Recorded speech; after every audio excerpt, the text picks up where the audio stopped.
अस्सलामुअलैकुम वरहमतुल्लाहि वबरकातुहू। आप देख रहे हैं आपका अपना पसंदीदा चैनल उर्दू लिटरेचर। आप सभी का आपके अपने पसंदीदा चैनल उर्दू लिटरेचर पे खैर मकदम है। अभी हम देखेंगे इस वीडियो में मौलाना आज़ाद नेशनल उर्दू यूनिवर्सिटी हैदराबाद की PhD दाखिले इम्तहान 2017 में पूछे गए सवाल और जवाब। अभी तक हम लोग देख चुके हैं कितने सवाल? अभी तक हम लोग देख चुके हैं 65 सवाल देख चुके हैं। 65वां जो सवाल था वो आप लोगों को दिया गया था होमवर्क, लेकिन बदकिस्मती की सिर्फ एक किसी ने ही जवाब दिया, उसके अलावा कोई भी जवाब नहीं दिए। कमेंट में तो ऐसे भी किसी का भी जवाब नहीं आया। चलिए फिर भी अब देख लेते हैं उस सवाल को। तो ये था सवाल ये पूछा गया था कि दक्कनी ज़बान में ड्रामा अली बाबा और 40 चोर किसने लिखा?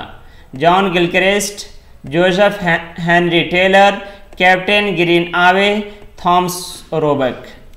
तो ये सवाल था। तो इस सवाल का जवाब हो जाएगा ये कैप्टन ग्रीन आवे।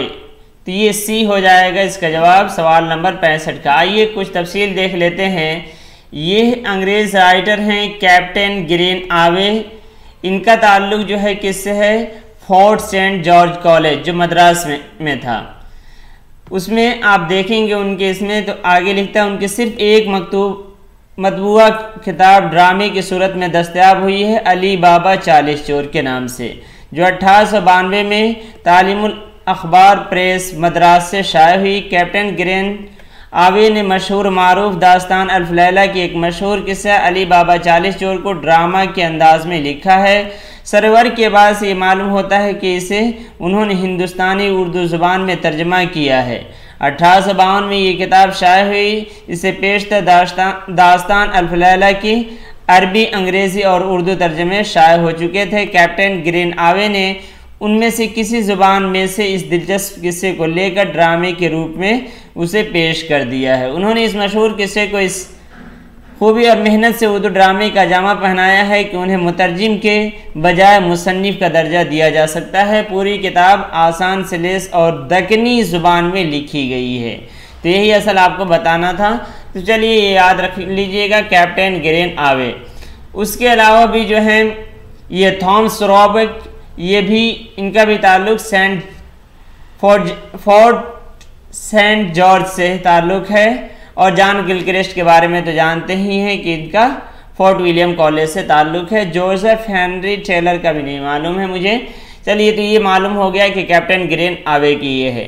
चलिए सवाल नंबर 66 बिल्कुल आसान है। इनमें कौन आ का लहजा रखने वाला बोली कौन से है?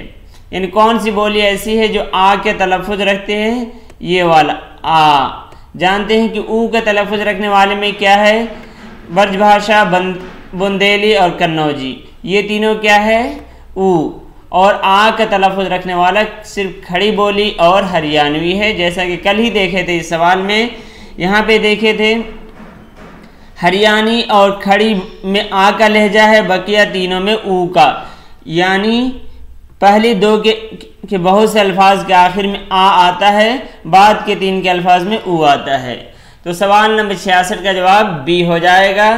चलते हैं अगले सवाल नंबर 67 के तरफ। ये सवाल भी पूछा जा सकता है इससे मुताल्लिक भी, वर्नाकुलर ट्रांसलेशन सोसाइटी के बारे में भी आप थोड़ा और मज़ीद वजाहत देख लीजिएगा। किस इदारे का हिस्सा थे? सेंट जॉर्ज कॉलेज अभी जो जिसके बारे में देखे, फोर्ट विलियम कॉलेज, कदीम दिल्ली कॉलेज या जामिया उस्मानिया। तो जामिया उस्मानिया का जो ट्रांसलेशन का था उसे क्या बोलते हैं? दारुत तर्जमा के नाम से जाना जाता है। सेंट जॉर्ज कॉलेज में भी नहीं था और फोर्ट विलियम कॉलेज में भी नहीं था। इसका क्या किससे ताल्लुक़ है? कदीम दिल्ली कॉलेज से। ये देखिए दिल्ली वर्नाकुलर ट्रांसलेशन सोसाइटी, इसके बारे में देख लीजिएगा। इससे मुताल्लिक सवाल आपको SU में भी आता है और मानों में भी पूछ लिया जाता है। सवाल नंबर 68 का जवाब क्या होगा? सवाल नंबर 68 है प्रोफेसर अर्नोल्ड किस कॉलेज से वाबस्ता थे? ये वही अर्नोल्ड हैं जिनका ताल्लुक अल्लामा इकबाल से। मैथ्यू अर्नोल्ड नहीं है, प्रोफेसर अर्नोल्ड इनका नाम है। तो MAO college, fort William college, Delhi college या हिंदू कॉलेज यानी बनारस कॉलेज, किससे इनका ताल्लुक है? सवाल नंबर 68 आपसे पूछ रहा है, तो इनका ताल्लुक किससे है? तो जो भी जवाब दी हैं MAO कॉलेज, तो उनका हो जाएगा ओरिएंटल कॉलेज जो है वो दुरुस्त हो जाएगा। देखिए यूनिवर्सिटी ओरिएंटल कॉलेज के असातिज़ा का तहक़ीक़ी अदबी और दरसी सरमाया, तो इसमें देखेंगे शोबा है अरबी, फ़ारसी और उर्दू। इसमें एक नाम आता है TW आर्नोल्ड। TW आर्नोल्ड जो है इनका ताल्लुक है किससे? ओरिएंटल कॉलेज से। आइए थोड़े मज़ीद तफसील देख लेते हैं। उनका पूरा नाम थॉमस आर्नोल्ड है। सर थॉमस आर्नोल्ड अंग्रेज़ी माहिर तालीम और मुस्तशरिक थे। वो डॉनपोर्ट इंग्लैंड में पैदा हुए। सिटी स्कूल ऑफ लंदन और मैगडेन कॉलेज कैम्ब्रिज में तालीम पाई। यूनानी और लातीनी अदब आलिया में ऑनर्स किया। जर्मन, अतालवी, फ्रांसीसी, रूसी, वलंदेजी, पुर्तगाली, हिस्पानी में महारत हासिल करने के बाद अरबी, फारसी और संस्कृत भी सीखी। तो इतनी ज़ुबानें सीखते थे। 1888 में MAO कॉलेज अलीगढ़ और 1898 इन 10 साल बाद गवर्नमेंट कॉलेज लाहौर में फ़लसफ़े के प्रोफेसर मुकर्रर हुए। यहीं पे जब ये कॉलेज लाहौर में फ़लसफ़े के थे तो अल्लामा इकबाल इनसे पढ़े थे। अप्रैल 1899 और अगस्त 1902 से अप्रैल 1903 तक यूनिवर्सिटी ओरिएंटल कॉलेज के कायम मकाम प्रिंसिपल भी रहे। चलिए मज़ीद आप देख सकते हैं यूरोप के दौरान क़याम 1905 था। 1908 में अल्लामा इकबाल ने शायरी तर्क करने का फ़ैसला किया तो सर थॉमस आर्नोल्ड ही ने उन्हें इस इरादे से बाज रखा था। चलिए बहुत हो गया, आगे देख लेते हैं। सवाल नंबर 69 क्या कह रहा है? पैसा अखबार किसने जारी किया था? तो ये सवाल जो है ये हमारी GIC के लिए भी मुफीद है। तो पैसा अखबार किसने जारी किया था? इससे पहले ये मुंशी सदा सुख भी आया था। मुंशी सदा सुख भी एक अखबार से मुताल्लिक आया था, जहां नुमा जो अखबार है उससे मुताल्लिक आया था, उसके एडिटर। चलिए तो अब इस सवाल का जवाब क्या हो जाएगा? तो इस सवाल का जवाब है मुंशी महबूब आलम। तो ये याद रखिए। देखिए यहाँ पे मोहम्मद अतीक सिद्दीकी हिंदुस्तानी सहाफ़त में लिख रखे हैं कि पैसा अखबार जो है इसके जारी करने वाले मौलवी महबूब आलम थे। कौन थे? मौलवी महबूब आलम थे। 1887 में लाहौर से ये उर्दू अखबार जारी हुआ था। तो ये इसे आप लोग याद रख सकते हैं। पैसा अखबार के बारे में और भी अखबार दिया हुआ है, उसे भी देख सकते हैं। चलिए सवाल नंबर 70 की तरफ चलते हैं। ये कौन से शायर मशहूर सूफी शाह मोहम्मद गौस ग्वालियरी के पोते थे? शरीफुद्दीन मजमून, शाह मुबारक आबरू, मजहर जान जाना, गुलाम मुस्तफ़ा यकरंग। तो इस सवाल से अलग से आपको बहुत फ़ायदा हो सकता है कि मजमून का नाम क्या है। मजमून का नाम क्या है? तो इसमें शरीफुद्दीन दे रखा है। उसी तरह आबरू का नाम आप लोग जानते हैं, शाह मुबारक, और यकरंग का नाम क्या है? गुलाम मुस्तफ़ा, और मिर्ज़ा मजहर जाने जाना। चलिए देख लेते हैं। यहाँ गो शायर मुबारक जो हैं उनका नाम असल क्या है? नजमुद्दीन। क्या नाम है? शाह मुबारक उनकी उर्फियत है। क्या है? उर्फियत है। मोहम्मद गौस ग्वालियरी शतारी के औलाद में से थे। तो ये जो है शाह मुबारक जो उनकी उर्फियत और नजमुद्दीन उनका नाम है, वो ग्वालियर में ही पैदा हुए थे। तो इस तरह याद रख सकते हैं कि किसके ख़ानदान से थे। इब्तदाई जवानी ही में दिल्ली आ गए और फिर यहीं के हो रहे सिराजुद्दीन अली खां आरजू के शागिर्द और रिश्तेदार थे। खान आरजू का ताल्लुक और भी जगह आता है, वो आप जानते हैं, मीर तकी मीर में भी आ चुका है मामू के। आरजू ने लिखा है कि शाह मुबारक आबरू तखल्लुस फ़कीर आरजू के क़राबतदार भी हैं और शागिर्द भी। फ़न रेख्ता के बेमिसल उस्ताद हैं। चलिए इतना बहुत हो गया, चलते हैं सवाल नंबर 71 की तरफ। उर्दू में उसलूबियाती तनकीद के बानी कौन है? उसलूबियाती तनकीद के बानी पूछ रखा है। सवाल नंबर 71। सलीम अहमद, मोहम्मद हसन अस्करी, एहतशाम हुसैन, प्रोफेसर मसूद हुसैन खान। तो एहतशाम हुसैन तो किसके रहे हैं? तरक्की पसंद और मार्कसी तनकीद के। सलीम अहमद नफ्सियाती हैं। तो अब बताना है आपको, और ये मोहम्मद हसन मेरे ख्याल से शायद साइंटिफिक हैं, इनको मुतयक्किन नहीं कर सकते। अब आपको प्रोफेसर तो बचे कौन? डी। आइए देख लेते हैं ये रहा आपके सामने। इस किताब है मिर्ज़ा खलील अहमद बैग की नज़री बुनियादें और तज़्ज़िया, उसलूबियाती तनकीद की है। मसूद हुसैन खान और उसलूबियात से मुतालिक लिखते हैं। उसलूबियात एक नया दबिस्तान तनकीद है जिसे उर्दू में मुतारफ़ कराने का सेहरा मसूद हुसैन खान के सर है। मसूद हुसैन खान पहले स्कॉलर हैं जिन्होंने उर्दू में उसलूबियात पर मजमून लिखे हैं और उसके मबादियात से उर्दूदा तबके को रोशनास कराया। इस सिलसिले का उनका सबसे पहला मजमून क्या है? मुताले शेर सौतियाती नुक्ते नज़र से, जो 1960 के आसपास लिखा गया और उनके मजमुए मज़ामीन शेर व ज़ुबां 1966 में शामिल है। बस इतना काफ़ी है। चलिए सवाल नंबर 72 देखते हैं। मुतकद्दिमीन ने मसनवी के लिए कितने औज़ान मुकर्रर किए हैं? कितने औज़ान मुकर्रर किए हैं? ये है सवाल आपके स्क्रीन पे, देखिए क्या 5, 6, 7 या 8? जल्दी से बताएगा। ये सवाल है बिल्कुल आसान कि मुतकद्दिमीन ने मसनवी के लिए कितने, रुबाई के लिए कल पढ़े थे कितने 24 औज़ान हैं, और मसनवी के लिए मुतकद्दिमीन ने कितने औज़ान मुकर्रर किए थे। फिर बाद में उसका ख्याल रखा गया हो ना रखा गया हो अलग बात है। तो चलिए देख लेते हैं खुसूसियात औज़ान से मुताल्लिक। तो क्या लिखा हुआ आपके सामने देखिए, यहाँ पे है इनमें मुसल्लमा बहरे 7 हैं और उरूज़ के कदीम माहिरीन असाज़ा ने इसी पर इमारतें खड़ी की हैं। उरूज़ियों ने जो नए गोशे पैदा किए उनमें मुख्तलिफ बहरों को मुख्तलिफ कैफियत। तो ये असल इतने ही हैं। पहले 5 थे, 5 था, फिर उसमें 2 बढ़ा दिया गया। एक सेकेंड,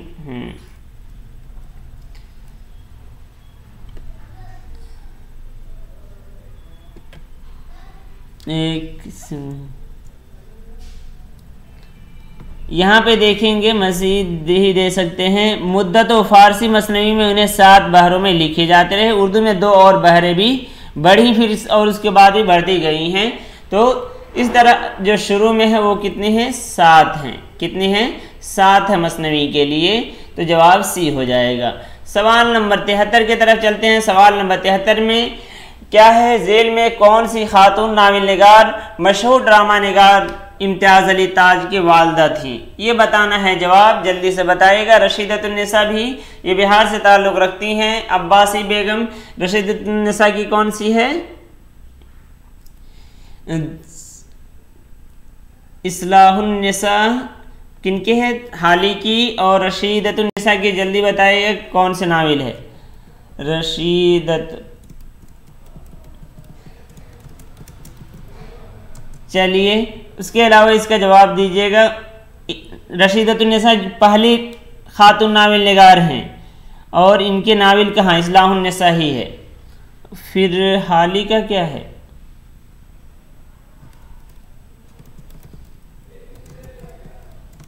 चलिए तो इसका जवाब क्या है? हाँ, मजालिसुन्निसा उनकी है और इनकी इस्लाहुन्निसा ही है। चलिए इस सवाल का जवाब क्या हो जाएगा? मोहम्मदी बेगम। क्या है? मोहम्मदी बेगम है। क्या है? मोहम्मदी बेगम है। और अकबरी बेग, तो मोहम्मदी बेगम इसका दुरुस्त जवाब हो जाएगा। चलते हैं, चलिए जवाब देख लीजिए। मोहम्मदी बेगम जो भी लगाए हुए हैं उनका जवाब हो जाता है दुरुस्त। चलिए अब अगले सवाल की तरफ चलते हैं। सवाल नंबर 74 आपके सामने है। उठ गया बहमन वदे का चमनिस्तान से अमल। इस मिसरे में बहमन वदे से क्या मुराद है? वो तो बताएंगे ही। उठ गया बहमन वदे का चमनिस्तान से अमल, ये बताइए कि ये कसीदा किनका है? कसीदा जो है वो किनका है? जल्दी से बताइएगा ये कसीदा किनकी है? हाँ, और इस कसीदे का नाम क्या है?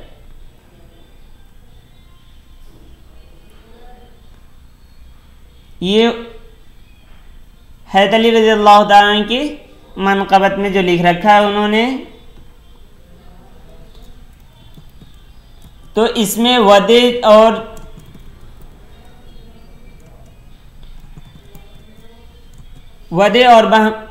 जो है वो क्या है, ये फारसी महीनों के नाम है, देख लीजिएगा। तो उठ गया बहमन वदे का चमनिस्तान से अमल, ये सौदा का कसीदा है जो हज़रत अली रज़ियल्लाहु तआला के शान में है, बाबुल जन्नत के नाम से। और ये फारसी महीने हैं, देखिए फारसी महीने में 10वां जो महीना है वह दे ये है, वाव तो बीच में ऐसे ही वाव बढ़ाया गया है, बहमन और दे, तो बहमन 11वां महीना है और दे जो है ये 10वां महीना है। तो फारसी महीनों के नाम है। सवाल नंबर 75 अब आपकी स्क्रीन पे है, ये बिल्कुल आसान सवाल है। उर्दू मरसिये का इर्तिका, उर्दू मरसिये का इर्तिका जिनकी है उनकी एक और किताब है उर्दू मरसिये में ही, वो बताइएगा जल्दी से जवाब। तो सवाल नंबर 75 का जवाब क्या है, प्रोफेसर सैयदा जाफ़र भी नहीं है, सिफारिश हुसैन भी नहीं है और डॉक्टर नैयर मसूद भी नहीं है। तो मसूद मसीह ज़मा है, इब्तदा से लेकर कहाँ तक, अनीस तक। और जो दूसरी किताब इनकी क्या है, अभी तक आप लोगों का जवाब नहीं आया, तो जल्दी से जवाब दे दीजिएगा। इसका जवाब क्या हो जाएगा, उर्दू मरसिये की रिवायत। ये भी किनकी है, मसीह ज़मा की ही है। किनकी है, मसीह ज़मा की ही है। तो उर्दू मरसिये की इर्तिका भी और उर्दू मरसिये की रिवायत भी। ये बिल्कुल आसान सा सवाल, जल्दी से बताएंगे। इसमें तो बिल्कुल भी आप लोगों को वक्त नहीं लगना चाहिए, ये हमारे सिलेबस में शामिल है। सिलेबस में शामिल करके आप लोगों को सवाल का जवाब बता दिया।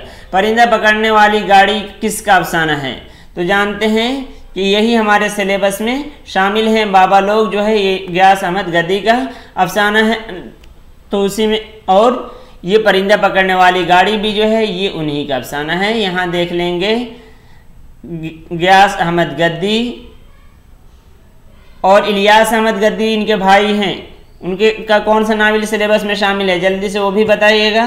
तो एक चीज़ों से दूसरे को जोड़ने की कोशिश कीजिए। चलिए सवाल नंबर 77 अब आपके स्क्रीन पे है। अखबार नवेश के कलम को हर किस्म के दबाव से आज़ाद होना चाहिए और चांदी और सोने का तो साया भी उसके लिए सिम कातिल है। सिम कातिल यानी के माना जहर, और कातिल कत्ल कर देने वाला, ख़त्म कर देने वाला। सहाबत के बारे में किसने इस ख्याल का इजहार किया है, मौलाना हसरत मोहानी, मौलाना मोहम्मद अली जौहर, मौलाना ज़फ़र अली ख़ां और मौलाना अबुल कलाम आज़ाद। तो इससे पहले भी एक सवाल आ चुका था जो कौल था मौलाना अबुल कलाम आज़ाद का ही, और ये भी कौल जो है ये मौलाना अबुल कलाम आज़ाद का ही है। यानी उससे पहले था कि सहाफ़त के जो मैदान में आए हैं तो हम तारीफ़ बटोरने नहीं आए हैं, उस तरह की कोई कौल था। चलिए तो इनका जवाब डी है, मौलाना अबुल कलाम आज़ाद। सवाल नंबर 78 है। मुज़बला जो है, मुज़बला, ये मज़बला जो भी है ये लफ्ज़ किसके अफसानी मजमूए का नाम है, बलराज मुनीर, इकबाल मतीन, सुरेंद्र प्रकाश या इकबाल मजीद। तो ये किसका है, ABCD। इसकी तस्वीर तो नहीं मिल सकी, लेकिन मैं देखा कि ये जो है ये किनकी है, इसलिए मैं आप लोगों को सामने कोई किताब नहीं दिखा पा रहा हूँ। ये इकबाल मतीन का है, तो मुझ पे यकीन रखिए ऐसे ये इकबाल मतीन का ही है, तो ये याद रखिए। और साथ साथ ये सवाल आप लोगों को बता रहा है कि इन चारों के अफसानी मजमूए भी याद रखना है, तब जाके आप लोगों के PhD में कुछ भला हो सकता है। सवाल नंबर 79 उर्दू सहाफ़त की क्लासिकी, थोड़ा सा इसमें होता रहता है 79 और 89 में। उर्दू सहाफ़त की क्लासिकी तारीख़ अख्तर शहनशाही के मुसन्निफ़ कौन हैं, अतीक अहमद सिद्दीकी, तो ये भी इनका भी ताल्लुक़ सहाफ़त वाले से है। इमदाद साबरी का भी है, अब्दुलसलाम खुर्शीद का भी है और मोहम्मद अशरफ का है। तो लेकिन 79 का जो जवाब है वो कौन है, मोहम्मद अशरफ। ये देखिएगा, ये किताब है अख्तर शहनशाही, सवाने उमरी अखबारात, हिस्सा अव्वल। और यहाँ पे देखेंगे अख्तरुद्दौला हाजी सैयद मोहम्मद अशरफ नकवी, मालिक अखबार अख्तर हिंद। ऑनरेरी सेक्रेटरी अंजुमन इल्मी ने तालीब करके अपने दफ्तर मकाम अख्तर प्रेस, शहर लखनऊ, सूबे अख्तर, वाडा डाकखाना मनसूबा नगर से शाया किया था। चलिए सवाल नंबर 80 और आज का ये आखिरी सवाल है, आखिरी ही है। चलिए सवाल ज़्यादा गौर से ना देखे होंगे तो इस सवाल का जवाब बताइए। जिस तरह अरस्तु को पहला क्लासिकी नक़ाद कहा जाता है, तो अगर ये सवाल आ जाए कि पहला क्लासिकी नक़ाद किसे कहा जाता है, पहला क्लासिकी नकाद किसे कहा जाता है, तो आपको क्या जवाब बताना होगा। तो ये जवाब बता दिया आपको, अरस्तु। इसी तरह किसको पहला रोमानी नकाद कहा जाता है, ह्यूमर, होरेस, बोलो या लॉन्जाइन्स, किसको बोलेंगे पहला रोमानी नकाद। सवाल नंबर 80 का जवाब बताना है। ये है आज के वीडियो का आखिरी सवाल। 20 सवाल मज़ीद हम लोग देखेंगे मंडे को। कब देखेंगे, मंडे को। तब तक इसका जवाब बताइएगा। तो इसका जवाब है लॉन्जाइन्स। आइए कुछ इनके बारे में देख लेते हैं। लॉन्जाइन्स के बारे में हमें मालूमात बहुत कम है। सिर्फ इतना कहा जा सकता है कि वो पहली सदी ईस्वी का एक यूनानी नक्काद था। तो ये ध्यान में रखिए। अजमत के बारे में यानी उलूहियत, अजमत के बारे में उसकी तसनीफ़ है जिसमें शेर व अदब के मुतालिक तनकीदी ख्यालात पेश किए हैं। ये आता है उलूहियत का नज़रिया किसने पेश किया है, सबलेम। ख्यालात से अंदाज़ा होता है कि लॉन्जाइन्स बड़ा इनकलाबी जहन रखता था। उनसे पहले शेर व अदब को मुकर्रर कायदों से परखा जाता था। लॉन्जाइन्स ने कहा है कि शेर व अदब में अजमत होनी चाहिए जिसे महसूस तो किया जा सकता है लेकिन लफ्ज़ों में बयान नहीं किया जा सकता। तो ये पूछा जा सकता है कि किसने कहा है कि शेर व अदब में अजमत होनी चाहिए जिसे महसूस तो किया जा सकता है लेकिन लफ्ज़ों में बयान नहीं किया जा सकता। हमारे नकादों ने लॉन्जाइन्स की इस इस्तिलाह यानी अजमत का तर्जमा उलूहियत और तरफ़ुस भी किया है। बहरहाल लॉन्जाइन्स की मुराद ये है कि अजीम ख्याल को उम्दा अल्फाज में पेश करने से आला दर्जे का अदब वजूद में आता है। देखिए ये सवाल आता है, अजीम ख्याल को उम्दा अल्फाज में पेश करने से आला दर्जे का अदब वजूद में आता है। किसने कह रखा है, जो न किसी ख़ास ज़माने के लिए होता है और न किसी ख़ास लोगों के लिए। वह हर दौर और हर शख्स के लिए एक सी कशिश रखता है। दूसरे लफ्ज़ों में ये अदब आफाकी है, उसमें तख़य्युल और जज्बा पुरज़ोर होता है और ये कि उस अदब में आला तासुरात और विजदानी कैफियत पैदा करने की सलाहियत होती है। उसके नज़दीक अदब का सबसे बड़ा काम यह है कि वो पढ़ने वाले को मसरत अता करे। तो ये भी पूछा जा सकता है। अब असल हम सवाल के जवाब की तरफ आते हैं। लॉन्जाइन्स के ख्यालात जदीद जो है जहन की बहुत नज़दीक है और उसे रोमानियत का बानी करार दिया जाता है। तो यहाँ पे आके आपका जवाब निकल आया कि रोमानियत पहला रोमानी नक्काद किसे कहा जाता है। तो इस तरह ये सवाल 15 जो सवाल थे वो मुकम्मल हुए। 20 सवाल ये आखिर रह चुका है, जिसके बाद इस वक्त तो क्लास यानी वीडियो अपलोड नहीं होगी। तो 20 सवाल वो हम लोग मंडे को देखेंगे और फिर इस वक्त आप लोग फ्री हो जाएंगे। चलिए फिर दीजिए इजाज़त, अल्लाह हाफिज़। और फिर कहूँ भी ये कहने की ज़रूरत ही नहीं, आप लोग खुद ही शेयर करते रहते हैं हर एक को। तो ऐसे ही शेयर करते रहिए, ऐसे ही अपना चैनल यूँ ही तरक्की करता रहे। चलिए ठीक है, फिर दीजिए इजाज़त, अल्लाह हाफिज़।